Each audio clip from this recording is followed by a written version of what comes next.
So Willie, it's getting really hard for young people to enter the job market these days. Oui, Carmen, en effet, nous avons rencontré 3 jeunes qui ont démarré un projet innovateur pour répondre à cette situation, la plateforme web Acte ton emploi.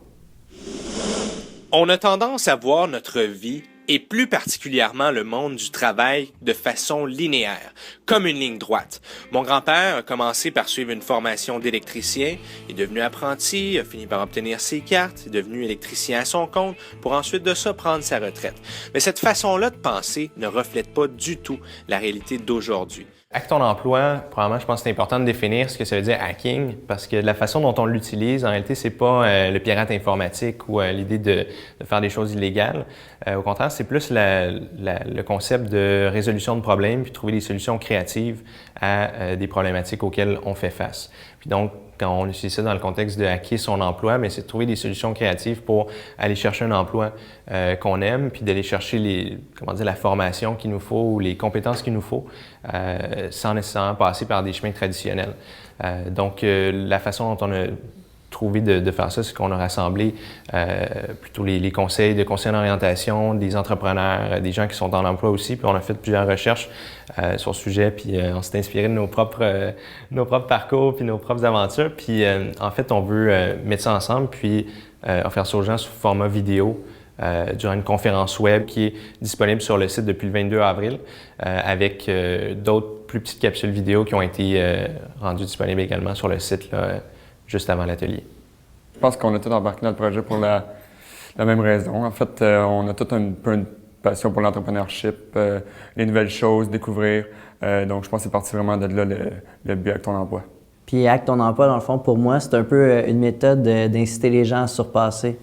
T'sais, on parle souvent d'amélioration continue, mais concrètement, qu'est-ce que ça veut dire en termes de la vie de la personne ou autre? C'est une philosophie qui est implantée dans les entreprises, mais au niveau personnel, c'est pas nécessairement toujours mis de l'avant. The entrepreneurial spirit is a mindset, actually. So, if you decide to have an employee mindset, is that you do your job daily, you go home and you sleep, you don't worry about anything. Then the entrepreneurship is to care about what you do actually, seeking for interest and getting better. So rather than just waiting for other people to tell you what to do or how to do it, I guess it's about coming up with ideas, coming up with solutions, trying to learn new things and make things better, right? So questioning all the time. Dans un contexte comme celui-là, il faut se demander, il faut se poser la question, qu'est-ce qui va bien pouvoir déclencher ces réactions en chaîne-là? Qu'est-ce qui va nous permettre d'être chanceux? Évidemment, il y a toujours l'idée de prendre des initiatives, d'être constamment dans l'action, d'apprendre des nouvelles choses puis de rencontrer des gens.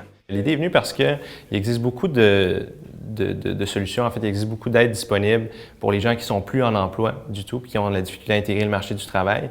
Le problème, c'est qu'une fois qu'on est en emploi, il existe très peu de ces programmes-là qui sont toujours disponibles pour continuer d'apprendre, pour continuer de se démarquer. Puis si on veut, par exemple, passer du poste qu'on est là à quelque chose de différent, quelque chose qui nous ressemble plus. Puis donc, l'idée a été de voir, parce que ça s'appliquait à nous, évidemment, comment est-ce qu'on pouvait continuer d'apprendre, puis de se démarquer, puis d'avancer. Ça a commencé par une visite au Carrefour Jeunesse Emploi, entre autres, où j'ai dit différents intérêts, différents champs d'intérêt que j'avais, puis on a trouvé des façons que je puisse y goûter un petit peu, puis que je puisse mettre les pieds dans ces réseaux-là, dans ces domaines-là, que ce soit le marketing, que ce soit également, j'ai fait un stage dans une station radio, j'ai commencé à m'impliquer sur un conseil d'administration, puis à rencontrer des gens et tout ça, puis au fil du temps, j'ai réalisé qu'il y a des opportunités qui se présentaient à moi, des nouveaux emplois qu'on m'appelait sans que j'aie porté de CV parce que c'est des gens que je fréquentais dans le cadre de mes activités.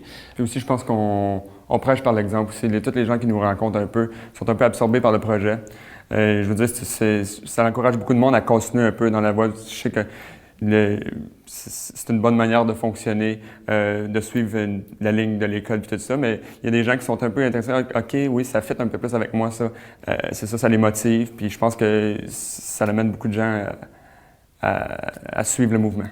Puis le point, dans le fond, c'est de faire le plus qui peut manquer pour faire vraiment la différence, que ce soit une implication dans un conseil d'administration, que ce soit conseiller dans un projet ou autre. C'est d'utiliser, dans le fond, tes compétences que tu as acquises pour les rendre accessibles à d'autres.